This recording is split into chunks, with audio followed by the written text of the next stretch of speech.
एक दिन रात के वक्त पर 21 साल की एक जवान लड़की अपने ही पिता के बिस्तर पर सो जाती है। जब उस लड़की का पिता घर में आता है तो देखता है कि उसकी बेटी उसकी ही बिस्तर पर लेटी हुई है। वह उससे पूछता है कि बेटी, तुम्हें क्या हुआ है? तो वह लड़की ये कहने लगी कि मेरे सिर में बहुत तेज़ दर्द हो रहा है और मुझे बहुत ज़्यादा डर भी लग रहा है, इसीलिए आज की रात मैं आपके साथ ही सोना चाहती हूँ। बेटी की बात सुनकर पिता कहता है कि कोई बात नहीं बेटा, आराम से सो जाओ। फिर वह खाना खाने के लिए किचन में चला जाता है। खाना खाने के बाद वह थोड़ी बहुत ड्रिंक भी कर लेता है। उसके बाद वह अपने बिस्तर में आकर लेट जाता है। इस कहानी में आगे कुछ ऐसा होता है जिसे सुनकर आपके भी होश उड़ जाएंगे।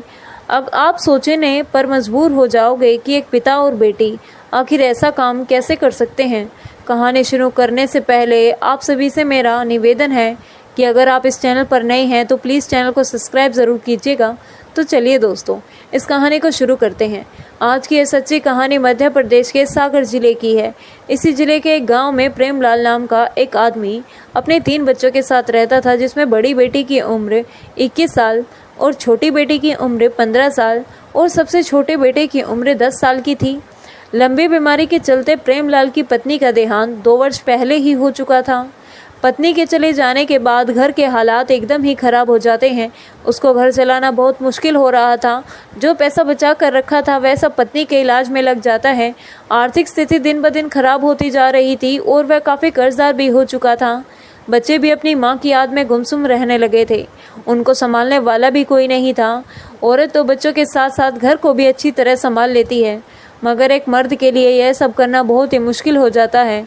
घर के हालात देखकर प्रेमलाल पूरी तरह से टूट जाता है। अगर वह बाहर कमाने जाता तो फिर बच्चों की पढ़ाई छूट जाती है, और यदि वह घर पर रहता है तो फिर घर कैसे चला पाता। एक दिन उसी ख्याल आया कि उसे अब दूसरी शादी कर लेनी चाहिए। प्रेमलाल ने सोचा कि अगर वह शादी कर लेता है तो घर भी आबाद हो जाएगा और वह भी बाहर कमाने जा पाएगा। फिर वह अपनी बेटी से कहता है कि बेटा, मैं सोच रहा हूँ कि दूसरी शादी कर लूँ, इससे तुम लोगों की देखभाल भी अच्छे से हो जाएगी और मैं भी बाहर कमाने जा सकूंगा। तुम्हारी माँ के चले जाने के बाद जो तुम सबकी हालत हो गई है, अब मुझसे देखी नहीं जाती। पिता की इन सब बातों को सुनकर बेटी एकदम से खामोश हो जाती है। उसकी जुबान से एक भी शब्द नहीं निकल पाता। प्रेमलाल बेटी को समझाते हुए कहता है कि देखो बेटा, अगर मैं कमाने नहीं गया तो फिर घर चलाना मुश्किल हो जाएगा और मैं तुम सबको पढ़ा लिखा नहीं पाऊंगा। इतना समझाने के बावजूद भी वह लड़की खामोश ही रही। प्रेमलाल सोचता है कि उसकी बेटी अभी दुखी है, फिर किसी और दिन बात करेगा। उसके बाद वह वहाँ से चला जाता है और वह लड़की सोचने लगती है कि जब उसके पिता शादी कर लेंगे और जो सौतेली माँ आ जाएगी तो सौतेली माँ कभी अच्छी नहीं होती। उसने यह सुना भी था और अपनी आंखों से देखा भी था। वह यही सोच रही थी कि अभी उसके पिता बच्चों से बहुत प्यार करते हैं, अगर शादी के बाद वह भी बदल जाएंगे तो सौतेली माँ हमारे ऊपर बहुत अत्याचार करेगी और पापा भी उसी का साथ दिया करेंगे। उस दिन वह लड़की रात भर सो ना सकी और पूरी रात यही सब सोचती रही। जब वह लड़की अगले दिन कॉलेज जाती है तो उसे रास्ते में एक सहेली मिल जाती है जो उसके साथ उसके कॉलेज में ही पढ़ा करती थी।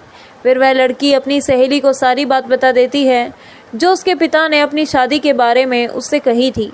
उसकी सहेली कहती है कि यह तो बहुत गलत होने वाला है तुम लोगों के साथ। अगर तुम्हारे पापा ने शादी कर ली तो तुम्हारे ऊपर बहुत बड़ी मुसीबत आ जाएगी। सौतेली माँ के बारे में तो तुमने सुना ही होगा कि वह किस तरह की होती है। तुम्हारे पापा यह शादी तुम लोगों के लिए नहीं कर रहे हैं, वो तो अपने शारीरिक सुख के लिए कर रहे हैं। उन्हें तो बस अपने लिए एक जीवन साथी चाहिए जो उनकी जिस्मानी इच्छा को पूरी कर सके। तुम्हारे पापा को जिस्मानी इच्छा बहुत परेशान कर रही है, इसी वजह से वे शादी करना चाहते हैं। तुम कभी यह मत सोचना कि वे यह शादी तुम्हारे लिए कर रहे हैं। उन्हें तो बस अपनी इच्छाओं को पूरी करने के लिए एक जिस्म चाहिए। वह लड़की अपनी सहेली की बातें सुनकर बहुत ही परेशान हो जाती है और उसे यह लगता है कि उसके पापा शादी करते ही रहेंगे। फिर उसकी सहेली कहती है कि मेरे पास एक आइडिया है, अगर तुम कर सको तो। वह लड़की कहने लगी कि ठीक है, मैं अपने भाई बहन के लिए कुछ भी कर सकती हूँ। उसकी सहेली कहने लगी कि तुम्हारे पापा को सिर्फ जिस्म चाहिए, अगर तुम अपने पापा के साथ संबंध बना सको तो फिर उन्हें शादी की ज़रूरत नहीं रहेगी और वह कभी भी शादी नहीं करेंगे। फिर वह लड़की इस बात को गहराई से सोचने लगती है और इस नतीजे पर पहुंचती है कि फिर चाहे उसे कुछ भी करना पड़े मगर वह अपने भाई बहन को कभी बर्बाद नहीं होते देगी। अब उस लड़की ने ठान लिया था कि किसी भी कीमत पर उसने अपने पापा की शादी नहीं होने देगी। कॉलेज से आते आते उसमें शाम हो गई थी, क्योंकि वह कॉलेज के बाद अपनी सहेली से काफ़ी देर तक बातें कर रही थी। फिर वह घर आकर खाना बनाने लग जाती है और अपने भाई बहन को खाना खिलाकर उन्हें अपने अपने कमरे में सोने के लिए भेज देती है। उसके बाद वह लड़की खाना खाकर अपने पापा के बिस्तर में लेट जाती है। कुछ देर बाद उस लड़की का पिता आता है। जब वह देखता है कि उसकी बेटी उसके ही बिस्तर पर लेटी हुई है तो फिर वह उससे पूछता है कि बेटी तुम्हें क्या हुआ है।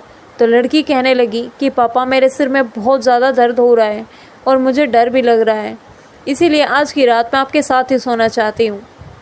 बेटी की बात सुनकर वह कहता है कि कोई बात नहीं बेटा, तुम आराम से सो जाओ। थोड़ी देर बाद खाना खाने के लिए वह किचन की ओर चला जाता है और खाना खाने के बाद थोड़ी बहुत ड्रिंक भी कर लेता है। उसके बाद वह अपने बिस्तर में आकर लेट जाता है। एक तरफ वह लड़की लेटी हुई थी और दूसरी तरफ उसके पिता थे, मगर उन दोनों के ऊपर अलग अलग कंबल थे। रात के 12 बज चुके थे मगर उस लड़की की आंखों से नींद बिल्कुल ही गायब थी। उसके दिमाग में तो उसकी सहेली की बातें और सौतेली माँ की तस्वीरें घूम रही थी। जब लड़की ख्यालों की दुनिया से बाहर आई तो उसने देखा कि उसके पापा तो गहरी नींद में सो गए हैं। फिर वह लड़की डरने का नाटक करते हुए अपने पापा के कंबल में जाकर उनके करीब हो जाती है। थोड़ी देर बाद वह लड़की धीरे धीरे अपने पापा के और भी ज़्यादा करीब होने लगती है। नशे के कारण उनका बाप भी मदहोश होने लगता है। जब तक उसे होश आया तब तक उसके अंदर का शैतान जाग चुका था, इसीलिए वह खुद को रोक न सका। उसके बाद वह दोनों अपने इस रिश्ते को भूलकर कई बार संबंध बना लेते हैं। अगली सुबह जब वह सोकर उठते हैं तो दोनों ही बहुत खुश थे। उन्हें किसी भी तरह की कोई शर्म या पछतावा नहीं था। उसके बाद तो यह सिलसिला आए दिन ही चलने लगा। अब तो वह लड़की भी इसकी आदी हो चुकी थी। जब भी उनका मन करता तो वह अपनी इच्छाओं को पूरी करते थे। इसी तरह दिन महीनों में बदलते चले गए और महीने कब बीत गए पता ही नहीं चला। एक दिन उस लड़की की तबीयत खराब हो जाती है और उसे उल्टी और चक्कर आने लगते हैं। फिर वह लड़की चेक करवाने के लिए पास के एक क्लिनिक पर जाती है। तब उसकी रिपोर्ट आई तो उसके पैरों के तले ज़मीन खिसक गई। डॉक्टर ने उसे बताया कि वह 2 महीने से प्रेग्नेंट है। उस लड़की के गांव की ही एक औरत उससे क्लिनिक में साफ सफाई का काम करा करती थी। जब उस औरत को इस बात का पता चला तो फिर वह औरत पूरे गांव में ढिंढोरा पीट देती है। प्रेमलाल की कुंवारी लड़की माँ बनने वाली है। धीरे धीरे यह खबर आग की तरह पूरे गांव में फैल जाती है। प्रेमलाल का अपनी ही बेटी के साथ नाजायज रिश्ता है। एक दिन उसकी सहेली उसके घर जाकर कहती है कि पूरे गांव में पता चल चुका है कि तुम प्रेग्नेंट हो। अपनी सहेली की यह बात सुनकर लड़की बहुत परेशान हो जाती है और उसे कुछ भी समझ नहीं आ रहा था कि अब वह क्या करे। वह सोच रही थी कि अब तो उसके पिता की बहुत बदनामी हो जाएगी और वह भी किसी को मुंह दिखाने लायक नहीं रहेगी। एक दिन शाम के वक्त वह लड़की मार्केट से कुछ सामान लाने चली जाती है तो रास्ते में उसे मोहल्ले के कुछ लड़के छेड़ने लग जाते हैं। अश्लील बातें करके उसको परेशान करने लगते हैं और उसका बहुत ही मजाक उड़ाते हैं। वह लड़की बहुत शर्मिंदा हो जाती है और सामान खरीद कर घर वापस आ जाती है। घर आने के बाद वह लड़की रात का खाना बनाने लगती है। भाई बहन और अपने पिता को खाना खिलाकर अपने रूम में चली जाती है। उसके दिमाग में सिर्फ एक ही बात चल रही थी कि उसकी और उसके पिता की बहुत बदनामी हो रही थी। अब वह सर उठाकर कभी भी नहीं जी पाएगी। यही सब सोचते हुए रात के करीब 1 बज चुका था। वह कदम उठाती है और रस्सी लेकर जंगल की ओर चली जाती है। जंगल में पहुंचकर वह अपने आप को फंदे से लटका लेती है और उसी गांव का एक आदमी जंगल की ओर जाता है तो वहां का मंजर देखकर उसके होश उड़ जाते हैं। जब वह पास जाकर देखता है तो कदम सन्न रह जाता है, क्योंकि वह लड़की उसी के गांव के में रहने वाले प्रेमलाल की बेटी थी। फिर वह आदमी इस खबर को पूरे गांव में फैला देता है। यह खबर उस लड़की के पिता को भी बताई जाती है। उस लड़की के पिता और गांव के सभी लोग जंगल की ओर चले जाते हैं और उन्हीं में से कोई पुलिस को भी फ़ोन कर देता है। थोड़ी देर में पुलिस भी मौके पर पहुंच जाती है और उस लड़की को उतार कर उसका पोस्टमार्टम के लिए भेज देती है जाता है। जब उस पुलिस पूछताछ करना शुरू कर देती है तो पूछताछ के दौरान लोगों ने बताया कि यह लड़की पेट से थी, इसीलिए ही इसके आत्महत्या की है। एक आदमी ने तो यह भी बताया कि इस लड़की का अपने ही पिता के साथ नाजायज़ रिश्ता था और जो इस लड़की के पेट में बच्चा है वह भी इसी के बाप का है। लोग तरह तरह की बातें कर रहे थे और यह भी कह रहे थे कि भगवान ऐसे बाप बेटी किसी को भी ना दे। पुलिस फिर प्रेमलाल को पकड़कर थाने ले जाती है और पोस्टमार्टम रिपोर्ट के आने का इंतज़ार करती है। इसी दौरान उस लड़की की सहेली को भी बुलाया जाता है और डर के मारे वह लड़की सारी बातें बता देती है। तब तक पोस्टमार्टम रिपोर्ट भी आ जाती है और रिपोर्ट में साफ साफ लिखा हुआ था कि वह लड़की 2 महीने की प्रेग्नेंट थी। अब पुलिस प्रेमलाल से पूछताछ करना शुरू कर देती है। उसने इस बात को जल्द ही कबूल कर लिया कि उसने अपनी ही बेटी के साथ पिछले 5-6 महीनों से नाजायज़ संबंध थे। उसके बाद प्रेमलाल को अरेस्ट करके उसे कोर्ट में पेश किया जाता है और उसे 2 साल की सज़ा सुनाकर जेल में डाल देते हैं। दोस्तों, कहते हैं कि बाप और बेटी को भी ज़्यादा देर तक एकांत में नहीं रहना चाहिए, नहीं तो मन में गंदे विचार आ जाते हैं। अगर गंदे विचारों ने किसी के मन में एक बार घर बना लिया तो फिर उसे भगवान भी नहीं बचा सकते। फिर वह इंसान कुछ ऐसा कर बैठता है जिसके कारण पवित्र रिश्ते भी अपवित्र, शर्मसार हो जाते हैं।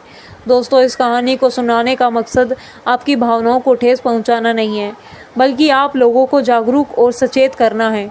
तो दोस्तों, यह थी हमारी आज की कहानी। कहानी कैसी लगी हमें कमेंट करके ज़रूर बताएं और यह भी बताएं कि आपको किसकी गलती लगती है, पिता की, बेटी की या फिर उसकी सहेली की, जिसने उस लड़की को यह गंदा मशवरा दिया था। अगर कहानी अच्छी लगी हो तो चैनल को सब्सक्राइब और लाइक ज़रूर कर दीजिएगा। धन्यवाद। मिलते हैं कल आपसे एक नई कहानी में।